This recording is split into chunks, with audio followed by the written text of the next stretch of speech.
여러분, 미국 사람들처럼 살지 마십시오. 도발적인 선언이죠. 이 이야기를 누가 했냐면 미국의 성사학자입니다. 클라인 스노드 클라스라는 사람이 에베소서 이 본문을 주석하면서 이 이야기를 했습니다. 아마 제가 이 이야기를 했으면 좀 논란이 됐겠죠. 미국 사람이 이 이야기를 한 거예요. 이 스노드 클라스가 보니까 현대 미국 사회가 지나치게 자기중심적이라는 거예요. 그리고 쾌락과 명성과 부를 추구하는 게 삶의 목적이 되어서 다 살아간다라는 거예요. 그래서 뭐라고 이야기하냐면 미국 사람처럼 살지 말라는 거예요. 신앙인들에게 저거 하는 거예요. 미국 사람들처럼 살지 말라. 사실 이건 미국만의 이야기가 아니잖아요. 한국 사회도 더 심했으면 심했지 약하지는 않잖아요. 더 많이 가져야 성공한 사람이 되는 것처럼 성공에 목매어 살아가고 있고요. 더 유명해져야 가치 있는 사람이 되는 것처럼 그 유명하기 위해서 모든 걸 다 하고요. 남들보다 조금 더 앞서야 인정받는다고 경쟁하고 누르고 더 빨리 가려고 그러고 이런 모습들이 너무 많잖아요. 그러니까 하나님보다는 눈에 보이는 욕망을 따라가는 거죠. 이런 의미에서 본다면 우리는 한국 사람들처럼 살지 말라고 선언해야 될 것 같습니다. 그럼 바울은요, 오늘 에베소 교인들에게 이것과 비슷한 이야기를 해요.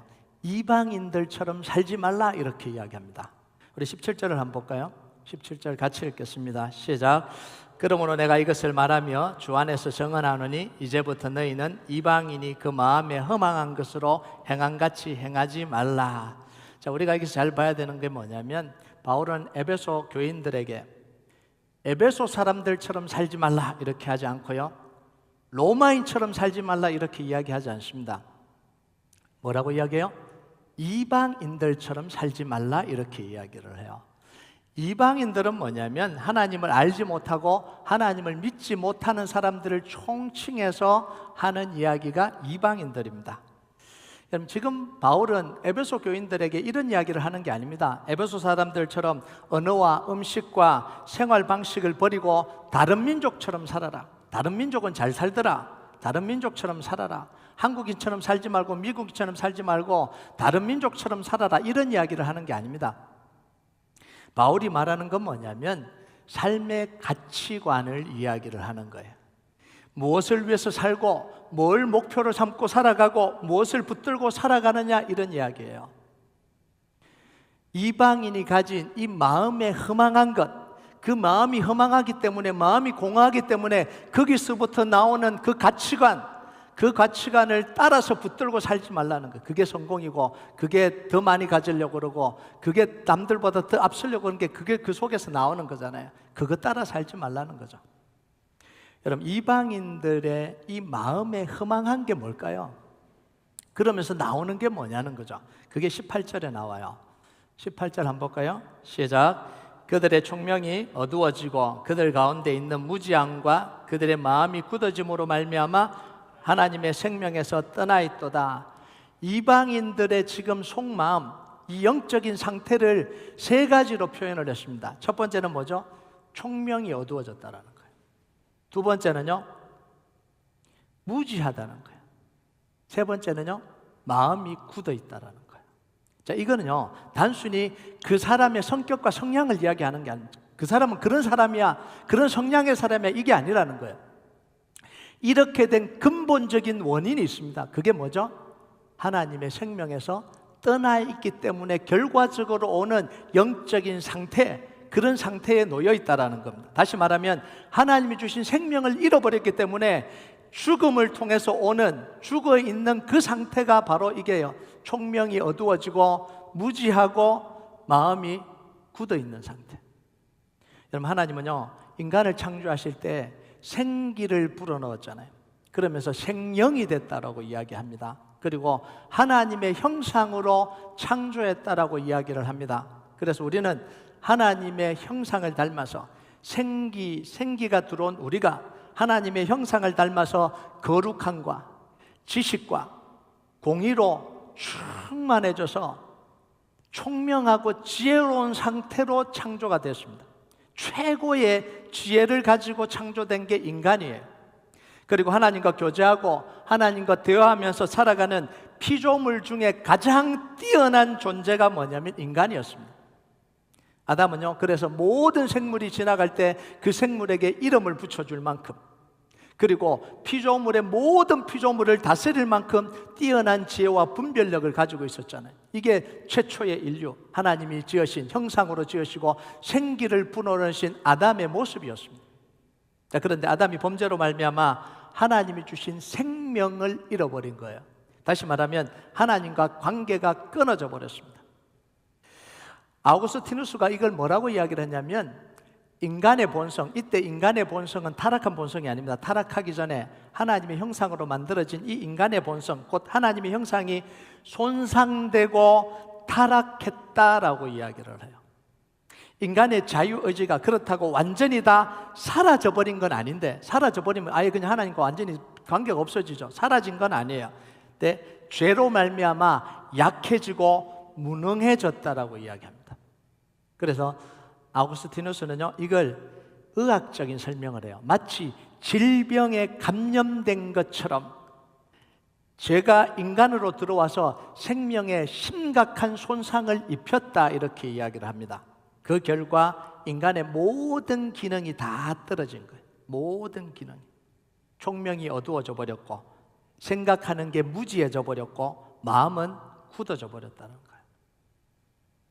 그래서 뭐라고 이야기하냐면, 스스로는 구원할 방법이 없다는 거예요. 스스로 아무리 노력해도 구원할 수 있는 능력이 없다는 거예요. 그래서 이 구원은 하나님의 은혜를 통해서만 가능하다라고 이야기를 합니다. 그래서 예수 그리스도의 십자가의 은혜를 통해서만 생명을 잃어버린 인간, 부패한 인간, 무너진 인간, 깨어진 인간은 회복이 가능하다라는 이야기입니다. 이 말은 뭔 말이에요? 모든 사람에게 예수 그리스도가 필요하다는 거예요. 모든 사람에게 복음이 필요하다, 이런 이야기인 거예요. 자, 그래서 타락한 인간, 무너진 인간은 스스로 판단할 수 없는 상태입니다. 가장 좋은 것을 스스로 판단할 수 없는 상태예요. 그래서 마땅히 해야 될 걸 하지 않고 하지 말아야 될 걸 합니다. 이런 모습이 다 나타나잖아요. 인간들 속에 옳은 길을 버리고 잘못된 길을 가는데 고집스럽게 그 길을 가잖아요. 따라가야 될 목자는 따라가지 않고 사꾼을 따라갑니다. 그러니까 사기치는 사람 잘 따라가잖아요. 사기 안 치는 사람, 좋은 사람 따라가야 돼. 꼭 사기치는 사람. 여자분들 조심하세요. 나는 나쁜 남자가 좋다. 나쁜 남자가 왜 좋아요? 그 따라가고 평생 이제 고생하잖아요. 결혼하면서. 왜? 나쁜 남자 따라갔으니까. 하나님의 음성을 듣지 않고 마귀의 음성에 귀를 기울이는 거예요. 왜냐하면 하나님이 주신 총명이 어두워져 버린 거예요. 무지에서 판단력이 떨어져 버린 거예요. 마음이 굳어버렸기 때문에 하나님 말씀을 안 듣는 거예요. 그거 아니야 그러는데 안 듣는 거예요. 이게 인간의 모습이라는 거예요. 여러분, 이게 우리 안에 다 지금 있는 모습이에요. 자, 이게 대표적으로 나타났던 사람이 누구냐면 예수님 시대의 종교 지도자들에게 이 세 가지 모습이 그대로 나타났습니다. 나에게는 없겠지. 아니요, 그대로 있어요. 종교 지도자들 속에 명확하게 드러났습니다. 여러분, 종교 지도자들이 누구예요? 하나님을 가장 잘 알아야 되고, 가장 사랑해야 되고, 가장 잘 섬겨야 될 사람들이 종교 지도자들이잖아요. 스스로 그들은 정말 하나님을 사랑한다고 생각했습니다. 잘 섬긴다고 생각했습니다. 그런데 실제로는 뭐예요? 아니었다라는 거예요. 구원자인 예수님이 메시아로 오셨는데 알아봐요? 못 알아봐요? 못 알아보잖아요. 총명이 어두워져 버린 거예요. 구약의 예수님에 대해서 수많은 예언들이 있습니다. 그 말씀을 매일 연구하는 사람들이 서기관들이에요. 그런데 그걸 다 보고도 뭐 했다고요? 깨닫지 못했다는 거예요. 무지해져 버린 거죠. 예수님이 나다, 내가 메시아다. 그런데도 뭐예요? 이를 갈고 죽이려고 하는 거예요. 왜 그래요? 마음이 굳어져 버렸기 때문에. 이 현상이 그대로 나타난 거예요. 얼마나 무지하면 자기를 구원해주고 자기를 건져줄 사람을 못 알아보고 무시를 해버리고 죽이려고 하는 게 이게 제대로 된 반응이냐고요. 이 반응을 종교 지도자들이 했다라는 거예요. 그래서 예수님이 종교 지도자들에게 뭐라고 이야기했냐면, 너희들이 왜 이런 반응을 하는 줄 아냐? 그러면서 하신 말씀이 요한복음 8장 44절이에요. 같이 읽겠습니다. 시작. 너희는 너희 아비 마귀에게서 났으니 너희 아비의 욕심대로 너희도 행하고자 하느니라. 그는 처음부터 살인한 자요 진리가 그 속에 없으므로 진리에 서지 못하고 거짓을 말할 때마다 제 것으로 말하나니 이는 그가 거짓말장이요 거짓의 아비가 되었습니다. 유대인들의 가장 자부심이 뭐였어요? 아브라함의 후손, 하나님의 아들. 우리는 하나님의 아들이고 아브라함의 후손이야. 그런데 예수님이 뭐라 그래요? 너희들이 하나님의 아들이라고 생각하지 아브라함의 자손이라고 생각하지 천만에 너희들은 마귀 자식이야. 충격적인 이야기를 한 거죠. 도발적인 이야기를 한 거죠. 그래서 이를 가른 거예요. 종교 지도자들 이를 가른 거예요. 어떻게 우리 보고 마귀 자식이라 그럴 수가 있냐는 거예요. 마귀 자식이라. 자, 원래 인간은요 하나님을 아버지로 삼고 하나님의 성품을 따라서 하나님 말씀을 듣고 살도록 창조되었잖아요. 이게 인간이에요. 그런데 타락한 인간은 마귀를 아버지로 삼고 살아가고 있다라는 거예요. 그러면서 마귀를 닮아서 속이고 거짓말하고 죽이는데 앞장서고 있는 게 이게 타락한 인간의 모습이라는 거예요. 가인은 동생 아벨을 죽입니다. 말이 안 되잖아요.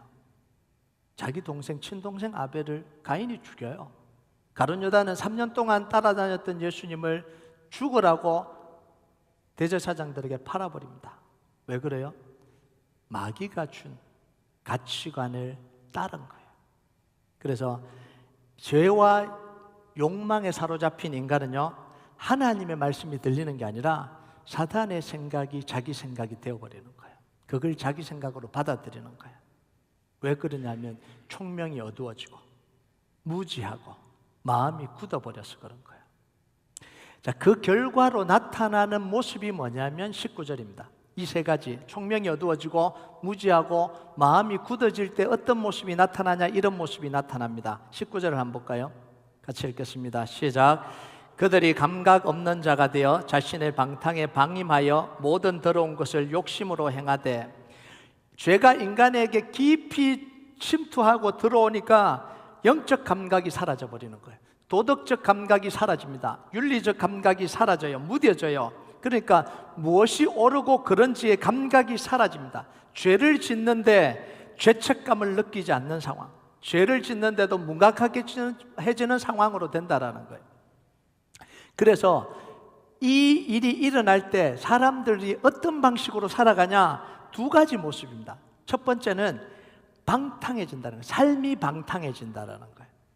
절제하지 못하고 자기 욕구가 원하는 대로, 욕망이 원하는 대로 그냥 살아버린다는 거예요. 두 번째는 자기 욕심대로 살아간다는 거예요. 다른 게 기준이 아니라 자기 욕심이 인생의 기준이 되어버린다는 거예요. 내가 하고 싶고 내가 원하면 그걸 해야 되는 거예요. 여러분, 이게요 오늘날 더 심각해졌잖아요. 이 아이들 자랄 때 뭐예요? 그래도 어르신들이 자라고 저희들이 자랄 때는 규칙이 있잖아요. 규칙, 이걸 따라야 돼. 그런 거예요. 이거 막무가내예요. 내가 하고 싶으면 하고 안 하고 싶으면 안 하는 거예요. 그러니까 다 무너지는 거죠. 교권도 무너지고 다 무너지는 거죠. 왜 그래요? 자기 하고 싶은 대로 하겠다라는 거예요. 여러분, 마귀가 주는 가치관을 따라서 그 가치관을 자기 생각 삼아서 살아가기 때문에 그래요. 여러분, 이 마귀가 주는 가치관이 뭐예요? 마귀가 주는 가치관은 처음부터 지금까지 변한 적이 없어요. 동일합니다. 에덴 동산에서 아담에게 뭐라고 이야기를 했어요? 선악과를 따먹고 하나님처럼 되라는 거예요. 네가 요거 따먹으면 하나님처럼 된다. 그러니까 네가 따먹고 너 하나님 되라는 거예요. 이걸 오늘날로 해석하면 뭐냐면 네가 하나님 돼서 네가 원하는 건 네 마음대로 해라, 이런 이야기입니다. 네가 하나님이 돼서 네가 가지고 싶은 거 네가 다 가져라, 이렇게 이야기하는 거예요. 네가 하나님 돼서 네 눈에 보기에 좋은 대로 다 해라는 거예요. 여러분, 이게 오늘날 사람들이 살아가려고 하는 모습이잖아요. 내가 하고 싶은 대로, 내가 원하는 거 다 가지고 나를 아무도 막지 말라는 거예요. 그래서 사단이요 이런 생각으로 우리 속에 가치관을 형성해 버렸습니다. 요 생각으로 우리 안에 가치관을 우리 속에 딱 심어버렸습니다. 그게 뭐예요? 많이 가져야 행복하다. 남들보다 더 잘나야 사랑받는다. 더 잘생기고 더 예쁘고 더 잘나고 더 능력 있어야만 사랑받는다. 힘이 있어야 무시당하지 않는다. 아멘 하지 마세요. 고개가 끄덕여지죠. 그 생각으로 살아왔으니까. 원하는 것을 다 가져야 행복하다. 하나라도 뺏기면 안 되고 원하는 걸 다 가져야 행복하다. 돈과 권력이 있으면 마음대로 해도 된다. 이게 제 말이 아니잖아요. 지금 사회 속에서 일어나는 일이잖아요. 사람들 속에 일어나는 일 아니에요. 문제는 뭐냐면 이 말을, 이 가치관을 내 생각과 동일시해버린다는 거예요. 맞지? 맞지? 제가 이렇게 이야기했다 그랬죠, 속으로. 그렇지, 그렇지. 이게 뭐냐면 내 가치관을 삼아버린다는 거죠. 그래서 더 가지기 위해 다른 사람을 이용하는 걸 당연하게 여깁니다. 저 사람을 이용해서라도 내가 원하는 거 가져야지. 다른 사람을 밟고 올라서는 걸 수치스러운 거라고 생각하지 않고 능력이라고 생각을 합니다. 남의 것을 빼앗고 불법으로 부를 축적해도 부끄러워하는 게 없어요. 그걸 가진 자의 힘이라고 생각하고 당당하게 행동하잖아요. 수치와 부끄러움을 모르는 시대가 됐고요. 수치와 부끄러움을 모르는 존재가 되어버렸습니다. 죄가 이렇게 무뎌지게 만든 거, 무뎌지게. 근데 우리는 이걸 죄라고 생각하지 않고 뭐라고 생각해요? 내 생각이라고 생각하는 거예요. 가치관이라고 생각해요. 그러니까 부끄럽지가 않는 거예요. 근데 하나님은 뭐라고 보시냐면 로마서에서 사도 바울을 통해서 이런 상태를 뭐라고 이야기했냐면 하나님을 마음에 두기를 싫어하는 상태. 그래서 온갖 더러운 것을 시기와 질투와 욕심과 분쟁과 이런 걸 다 행하는 상태. 그래서 뭐라고 이야기했냐면 사형에 해당되는 상태, 사형을 받아야 될 상태. 요걸 진단을 이렇게 합니다. 그런데도 모르고 그 죄를 짓고 있다, 이렇게 로마서 이야기를 하죠. 여러분, 이게 에베소 성도들이 과거에 살아온 모습입니다. 자기들이 그렇게 살아왔어요. 그리고 지금도 에베소 성도들 주변에 있는 사람들은 이렇게 살고 있어요. 이렇게 이 가치관으로 계속해서 살고 있습니다. 문제는 뭐냐면 교회 안에 들어온 사람들 속에서도 여전히 그 옛날의 삶의 방식을 그대로 고수하고 살아가고 있다는 이야기예요. 그래서 사도 바울은 이제는 그렇게 살아서는 안 된다, 이렇게 이야기하는 거예요. 20절을 한번 볼까요? 20절 그 이야기예요. 같이 읽겠습니다. 시작. 오직 너희는 그리스도를 그같이 배우지 아니하였느니라. 내가 그렇게 살면 안 돼. 그리스도를 그렇게 안 배웠잖아, 이렇게 이야기하는 거예요. 내가 그렇게 안 가르쳤잖아, 이렇게 이야기하는 것 같은데 조금 다른 내용입니다. 그냥 내가 그렇게 안 가르쳤잖아 이거하고 너희가 그리스도를 그렇게 배우지 않았다는 건 중요한 차이가 있습니다. 바울이 에베소 교인들에게 가르친 건 뭐냐면 삶의 방식이 아니에요. 네가 그렇게 살지 말라고 이렇게 살아라고 가르쳤잖아, 이 이야기가 아니에요. 달라요. 바울은 뭘 가르쳤다고요? 예수 그리스도를 가르쳤다라는 거예요. 다시 말하면 복음을 가르쳤다라는 거예요. 여러분, 삶의 방식을 가르치는 것과 복음을 가르치는 건 완전히 다른 이야기입니다. 여러분, 우리는 교회에서요 자꾸 삶의 방식을 가르치려고 그래요. 복음을 가르치는 게 아니라 삶의 방식을 가르치려고 이야기합니다. 열심히 살아야 돼, 겸손하게 살아야 돼, 나누며 살아야 돼, 네가 희생해야 돼, 용서해야 돼, 사랑해야 돼, 이렇게 가르치거든요. 이건 뭐예요? 복음이 아니에요. 이거는요 삶의 방식을 가르치는 게. 크리스찬이라면 적어도 낮아져야지, 품어야지, 윤리적으로 살아야지, 겸손해져야지, 교만하면 안 되지, 이렇게 가르친다고. 요걸 살짝 변형해서 뭐라고 이야기하냐면 또 삶의 방식을 가르쳐요. 하나님의 영광을 위해서 고지로 가야지, 뛰어나게 살아야지, 머리가 돼야지, 그 자리에 정책을 결정할 수 있는 자리에 가서 정책을 결정을 해야지, 사회를 변화시켜야지, 그래야 그리스도인들이지. 여러분, 정말 좋은 목표입니다. 정말 좋은 목표예요. 이걸 통해서 수많은 변화들이 일어나요. 그런데 복음이에요, 복음 아니에요? 복음은 아니에요. 정말 좋은 가치관이기도 하고 성공할 수 있는 길이기도 하고 자아를 성취할 수 있는 길이기도 해요. 그런데 복음은 아니에요. 이 방식대로 가면 하나님으로 만족할 수 없게 됩니다. 이 방향으로 가면 하나님으로 만족이 안 되는 거예요. 인간의 욕구를 계속해서 강화시키는 방향으로 갑니다. 하나님의 이름을 이야기를 했고 하나님의 영광이라는 걸 붙였지만 고지로 가야 돼, 성공해야 돼, 누구보다 더 잘 살아야 돼, 누구보다 돈을 많이 벌어서 선교해야 돼, 뭐 이런 이야기들. 결국은 뭘 부추기고 있는 거예요? 자기 욕구를 부추기고 있는 거예요. 그럼 이거 안 됐을 때는 뭘 느껴요? 좌절감을 느끼잖아요. 그래서 그리스도인들 사이에 수없이 많은 좌절감을 가지고 살아갑니다. 왜 하나님은 나를 부자로 안 만들어주나? 왜 하나님은 나를 유명하게 안 만들어주나? 한 번좀 뜨게 해주지, 한 번쯤 하나님이 나에게도 대박 터뜨리게 해주지, 왜 나에게는 안 해주나? 이런 상처들과 아픔들을 계속해서 가지고 살아가고 있는 거예요. 왜요? 복음을 들은 게 아니라 하나님을 이용해서 자기 가치관과 자기의 생각과 자기의 욕구를 강화시키는 방향으로 복음이라는 핑계를 대고 계속해서 교회가 가르쳤기 때문에 그래요. 여러분, 크리스찬들은요 이렇게 살아야 된다, 이런 행동은 하지 말아야 된다, 이런 건 다 율법이 될 수가 있습니다.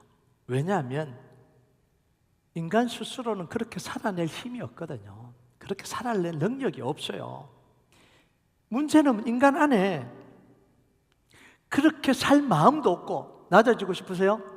희생하고 싶으세요? 다 포기하고 싶으세요? 근데 포기해야 되는 것처럼 말을 하잖아요. 그러면서 자기 스스로는 너무 괴로워하잖아요. 능력도 없으면서 늘 낮아져야 돼, 겸손해야 돼, 용서해야 돼. 용서할 마음 있으세요? 없잖아요. 왜요? 힘이 없으니까. 용서하는 게 너무 억울하니까. 능력이 없는 거예요. 능력이 없는데 자꾸 내뱉고 살아가요. 예수님을 닮아야 돼. 어떻게 닮아요? 능력이 없는데. 우리가 다르게 살 수 있는 방법이 어디로부터 나오냐면 복음으로부터 나옵니다. 나로부터 나오는 게 아니라 복음으로부터 나와요. 복음은 우리가 지켜야 될 이론이 아니에요. 지켜야 될 규례가 아니에요. 복음은 뭐냐면 복음은 능력입니다. 그래서 우리에게 필요한 거예요. 21절을 한번 볼까요? 같이 읽겠습니다. 시작. 진리가 예수 안에 있는 것 같이 너희가 참으로 그에게서 듣고 또한 그 안에서 가르침을 받았을진데, 예수 그리스도가 우리 안에 들어오면 진리가 들어오는 겁니다. 그러면서 다르게 살 능력을 주시는 거예요. 우리가 능력 있게 사는 게 아니라 다르게 살 능력이 주십니다. 왜요? 어떻게 해요? 성령님이 우리 안에 들어오시거든요. 예수님이 우리가 예수님 영접할 때 성령님이 우리 안에 들어오십니다. 그래서 예수님이 제자들에게 이렇게 이야기하신 겁니다. 요한복음 14장 26절 같이 읽겠습니다. 시작. 보혜사 곧 아버지께서 내 이름으로 보내실 성령, 그가 너에게 모든 것을 가르치고 내가 너에게 말한 모든 것을 생각나게 하시리라. 성령님은 지혜의 영이고 지식의 영입니다. 계시의 영이죠. 모든 것을 가르치고 생각나게 해주신다. 내가 예수님이 가르친 거 다 생각나게 해주신다라는 거예요. 자, 그래서 성령님이 우리에게 들어오시면 복음의 비밀을 알게 해주시는 거예요. 그 복음의 비밀이 뭐예요?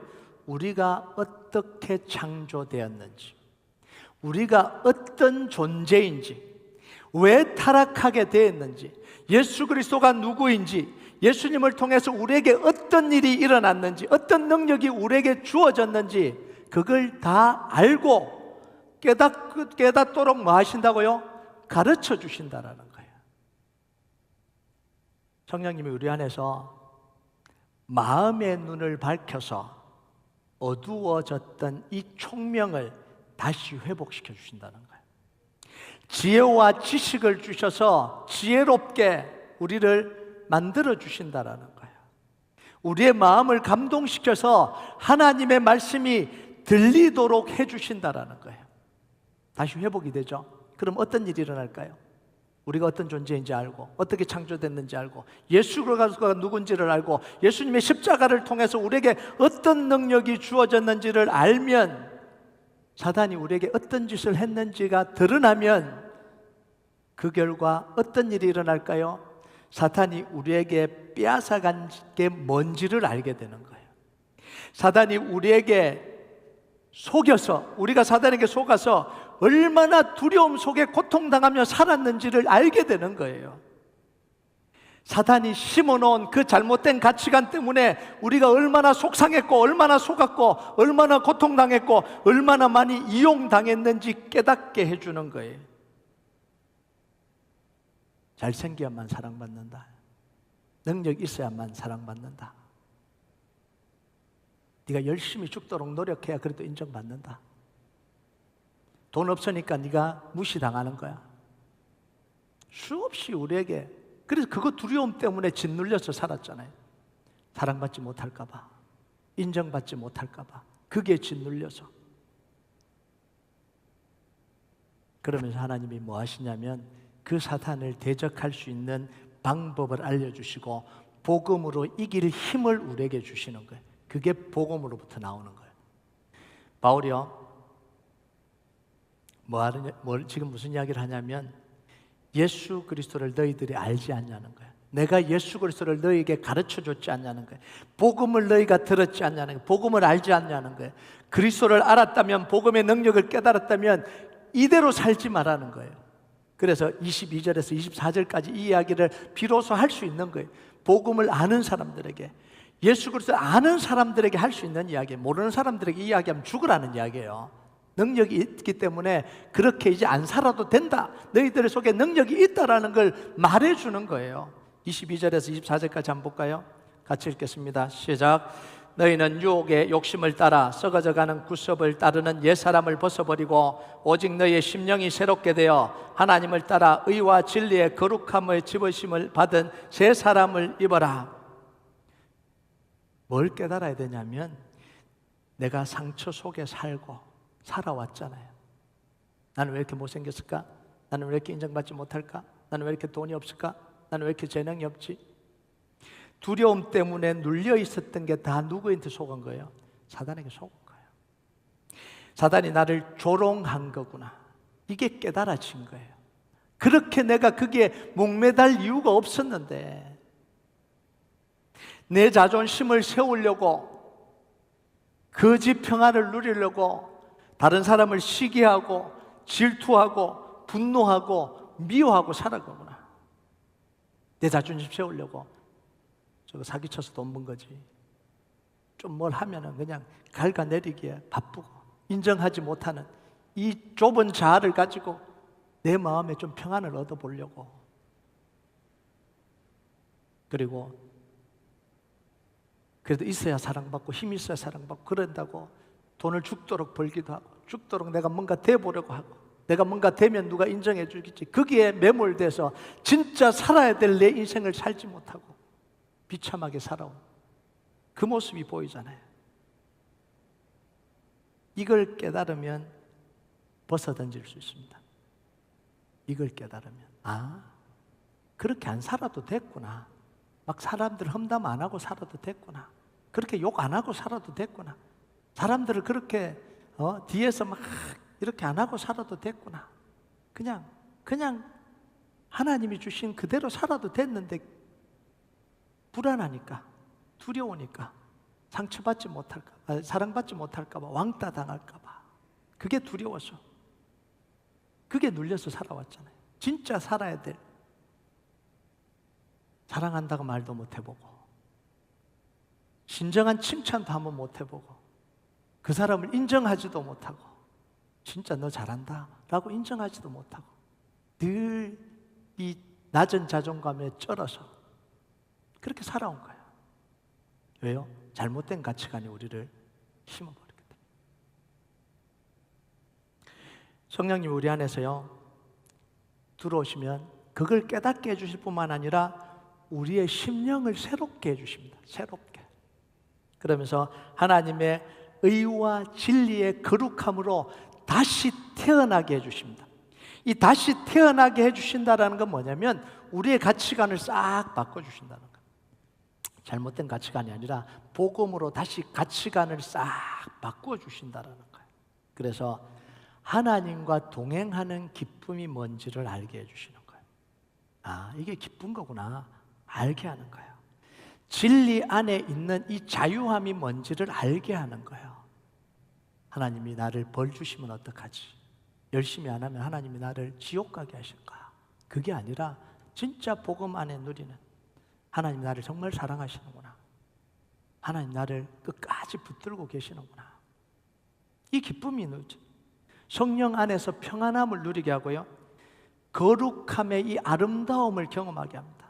예전에는 이 거룩한 건 고리타분한 건 줄 알았는데 진짜 하나님 앞에서 내가 거룩하게 살려고 노력할 때, 이 윤리도덕 이야기 하는 거 아니에요? 정말 하나님 앞에서 기도하며 하나님 앞에 내 마음을 드리고 거룩하게 살려고 할 때 그 기쁨이 뭔지를 알게 되는 거예요. 사랑할 수 있는 능력이 뭔지를 알게 되는 거예요. 늘 사람들을 끌어내리고 비난했는데 인정해주고 내가 높여주니까 그 오는 그 기쁨이 뭔지를 비로소 알게 되는 거예요. 그러니까 그 기쁨을 알게 되면요, 사람이요 비난을 안 해요. 제 모습도 되돌아보면 참 상처 많고 이 하나님이 상처를 안 만져주니까 늘 누군가를 비난하고 있더라고요. 누군가를 끌어내리고 있더라고요. 지금은 안 그럽니다. 누가 뭐 잘한다 그러면 에이 그래서 그런 거지 뭐. 좋은 집에서 태어나서 그런 거지 뭐. 돈 많아서 그렇지. 이런 투예요. 진짜 그 사람을 마음으로 세워주지 못하는 인생으로. 여러분 한번 생각해 보세요. 그 모습이 얼마나 찌질해요. 죄송합니다. 설교 때 찌질하는 표현. 자기 스스로 생각할 때 그렇잖아요. 제 과거를 생각하면 왜 그렇게 찌질하게 살았나 이런 생각이 드는 거예요. 근데요 진짜 잘하는 사람을 잘한다고 인정하고 나보다 능력 있구나, 나보다 잘생겼구나 인정하면 그게요 자기의 자존감을 세운다는 걸 알게 돼야 돼요. 용서할 수 있는 이 능력, 용서가 가능하구나. 비교하지 않아도 되는 해방감. 비교할 이유가 없구나. 나는 난데 왜 비교를 하냐는 거죠. 이런 능력을 우리 안에서 온전하게 회복시켜 주십니다. 왜냐하면 성령님이 우리의 마음과 생각을 붙들어 주시거든요. 붙들어 주죠. 자, 사단이 하는 거짓말에 요동치지 않게 해주십니다. 계속해서 비교하고 너는 쟤보다 못났잖아, 너는 저보다 돈이 없잖아, 너는 쟤보다 덜 유명하잖아, 더 인기가 덜하잖아. 계속해서 공격해요. 그걸 이길 수 있도록 마음과 생각을 지켜주시는 거예요.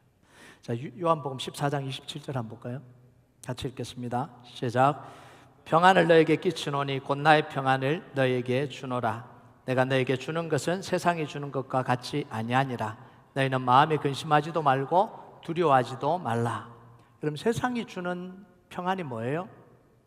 주로 네 가지입니다. 첫 번째는 돈, 권력, 사람, 인기를 가지면 편안할 거라고 생각해요. 안전할 거라고 생각해요. 자신감이 있을 거라고 생각해요. 그런데 이게 거짓 평안이라는 사실을 누구나 다 알고 있습니다. 이런 것을 가지기 위해서 발부둥 치면 칠수록 평안이 어떻게 돼요? 사라지잖아요. 없는 것들을 가지려고 하면 할수록 평안이 사라져요. 가져도 많이 가졌다는 생각이 단 한 번도 들지 않잖아요. 아직도 적구나, 적게 가졌다. 좀 가졌다고 좀 괜찮다고 생각하는 순간 나보다 더 가진 놈이 등장합니다. 그럼 이제 막 화가 나고요. 아이고 아직도 못 가졌구나. 그러죠?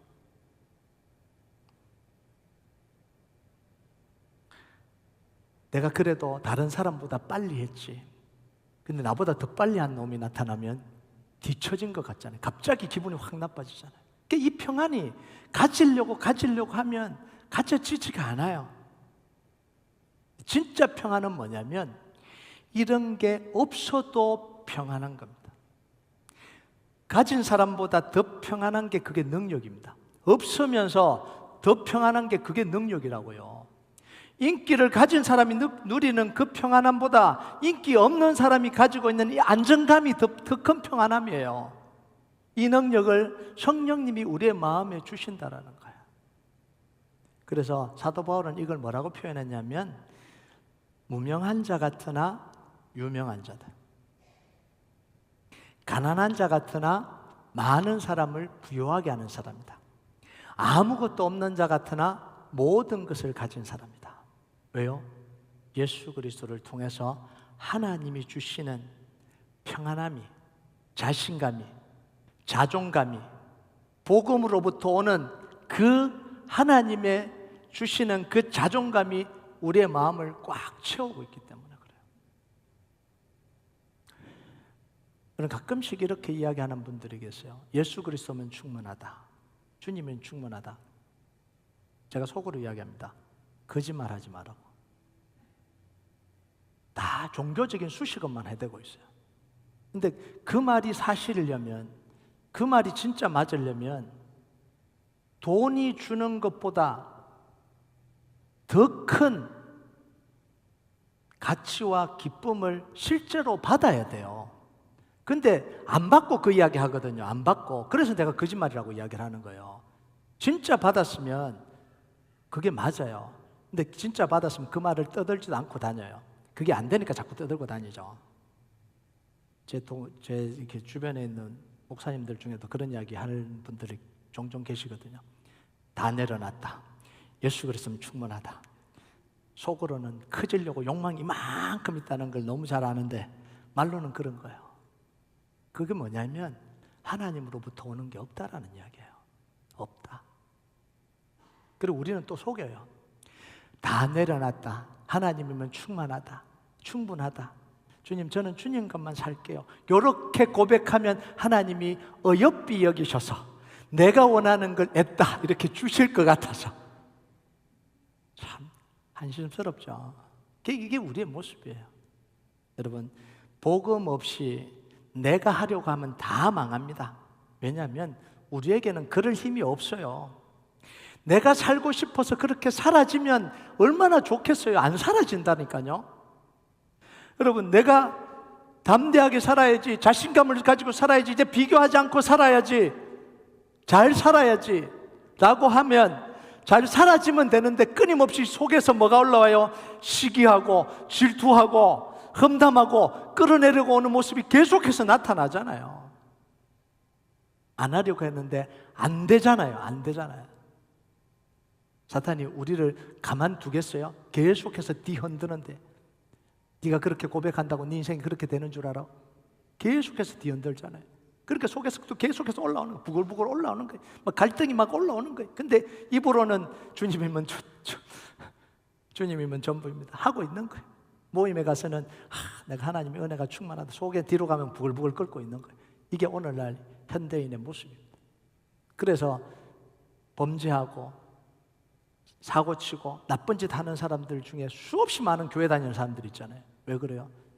겉으로는 그렇게 하면서 속에서 해결되지 않은 문제를 안고 살아가고 있기 때문에 그런 거예요. 여러분, 사탄은요, 그래서 우리에게 뭐라고 이야기를 하냐면 끊임없이 우리에게 노력하라고 이야기합니다. 너 열심히 해라. 돈 열심히 벌고 윤리적이 되고 도덕적이 되라. 계속해서 그걸 부추깁니다. 위대한 사람이 돼야지, 좋은 사람이 돼야지, 계속해서 네가 노력해라 이렇게 이야기합니다. 왜 그런지 아세요?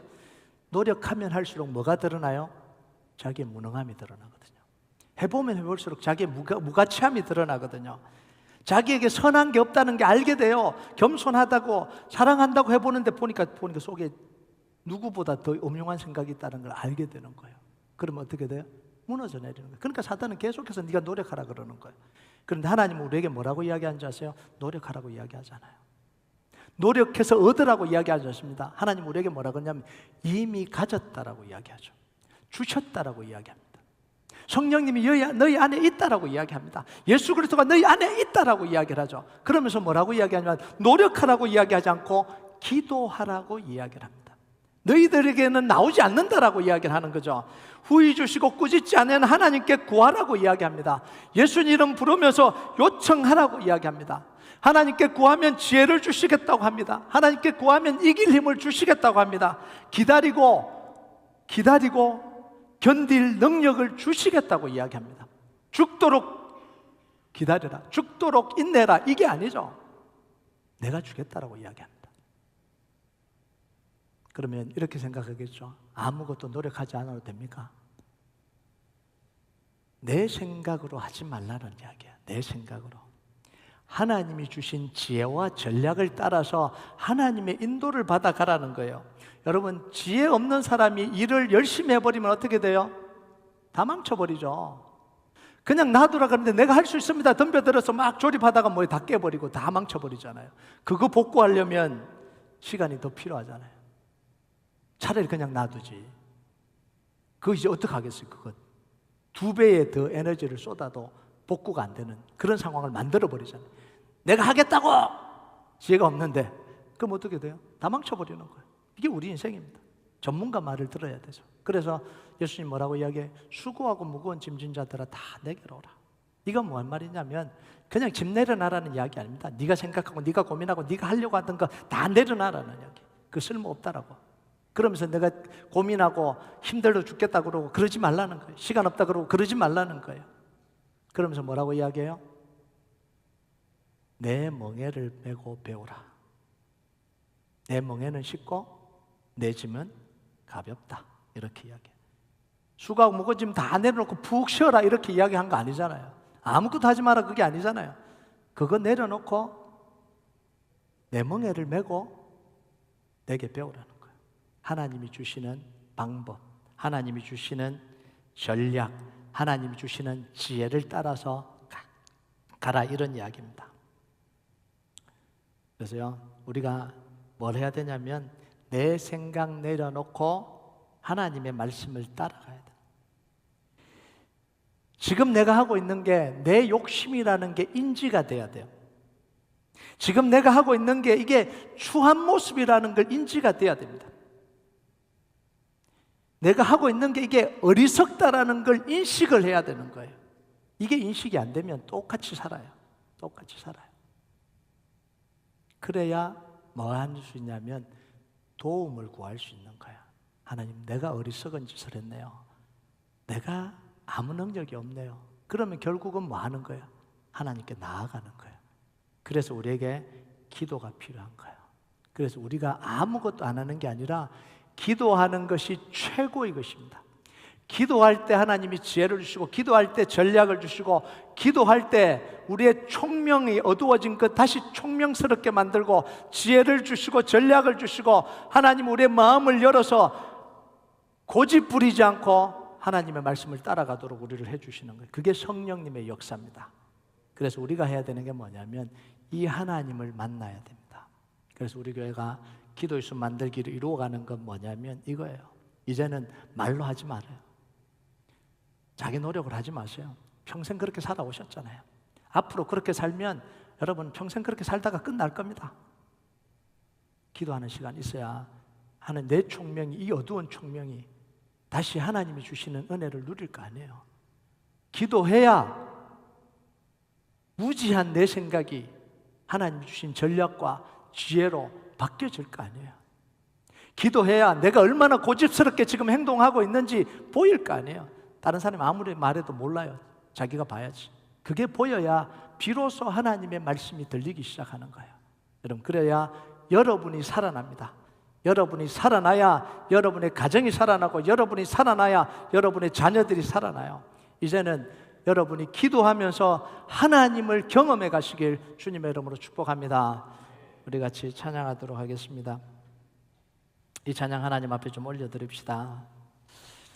의지했던 모든 것 변해가고 억울한 마음은 커져가네. 부끄러움 없이 살고 싶은 마음 주님 아시네. 주어진 내 삶이 작게만 보여도 선하신 주 나를 이끄신 보내. 중심을 보시는 주님만 따르네. 날 택하신 주님만 의지합니다. 이 고백 하나님 앞에 올려드리겠습니다. 의지했던 모든 것 변해가고 억울한 마음은 커져가네. 억울한 마음을 거절하네. 부끄럼 없이 살고 싶어. 부끄럼 없이 살고 싶은 마음 주님 아시네. 모든 일을 선으로 이겨내고 모든 일을 선으로 이겨내고 죄의 유혹을 따르지 않는 죄의 유혹을 따르지 않네. 나를 구원하신 영원한 그 사랑, 구원하신 영원한 그 사랑, 그 신들의 날 붙드시네. 주어진 내 삶이 작게만 보여도 주어진 내 삶이 작게만 보여도 선하신 주 나를 이끄시 보내. 중심을 보시는 주님만 따르네. 날 택하신 주만 의지해. 보이는 상황에 무너질지라도 보이는 상황에 무너질지라도 예수 능력이 나를 붙드네. 보이지 않아도 주님만 따르네.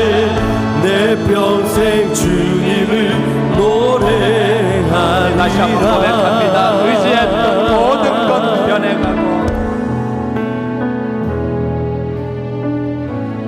의지했던 모든 것 변해가고 억울한 마음은 커져가네. 억울한 마음을 거절하네. 부끄럼 없이 주님 앞에 살고 싶어. 부끄럼 없이 살고 싶은 마음 주님 아시네. 모든 일을 선으로 이겨내고 모든 일을 선으로 이겨내고 죄의 유혹을 따르지 않네. 나를 구원하신 영원한 그 사랑, 그 신근에